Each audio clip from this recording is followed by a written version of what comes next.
Welcome back. In this unit, you'll learn more fretted notes on the 4th string, 16th rhythms, and dotted 8th rhythms. You'll also learn how to apply these rhythms in both simple and compound meters. D sharp and E flat are in harmonics. To play them, fret the 1st fret on the 4th string, like this. F sharp and G flat are also in harmonics, and to play them, fret the 4th fret on the 4th string. You already learned to read this note G as the open 3rd string. However, the same pitch can be played as the 5th fret of the 4th string as well. Now let's switch our focus to rhythms. We'll start by understanding the 16th note in the context of simple meter. In simple meter, a 16th note sustains for 1/4 of a beat. The 16th can be written in 2 ways, either with 2 beams or 2 flags. The 16th consists of a note head that is colored in, a stem, and 2 beams.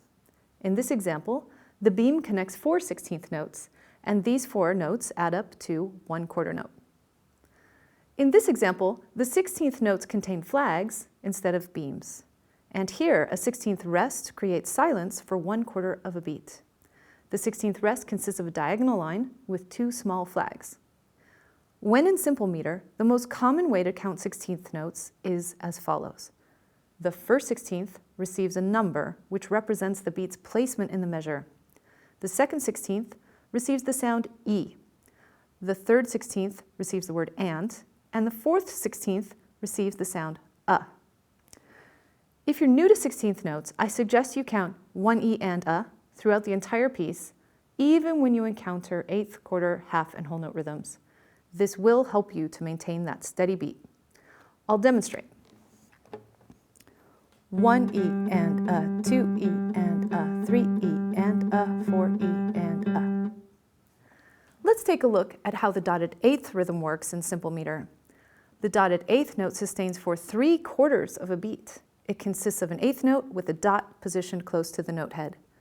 The dotted 8th rest creates silence for 3/4 of a beat, and it consists of an 8th rest with a dot. Since the dotted 8th holds for 3/4 of a beat, and the 16th holds for 1/4 of a beat, they do frequently beam together to form a group that adds up to 1 beat. Here are 2 combinations that frequently appear in music. 1 E and a, 1 E and a. Since the 8th note holds for 1/2 of a beat, and the 16th holds for 1/4 of a beat, they frequently beam together to form groups that add up to 1 beat. Here are 3 possible combinations. 1 E and a, 1 E and a, 1 E and a. Now that you're more than halfway through the series, it's time to briefly reflect on the relationship between music notation and musical sounds. I like to think of the score as a map that leads you, the explorer, to the site of musical treasure, and once there, you have to dig into the notation to unearth musical gems. Some composers are explicit about the type of musical treasure they want you to find. For example, in this series, Mark Popany, Behet El Ansari, and Ashraf Foued are detailed and precise about dynamics, ornaments, and articulations.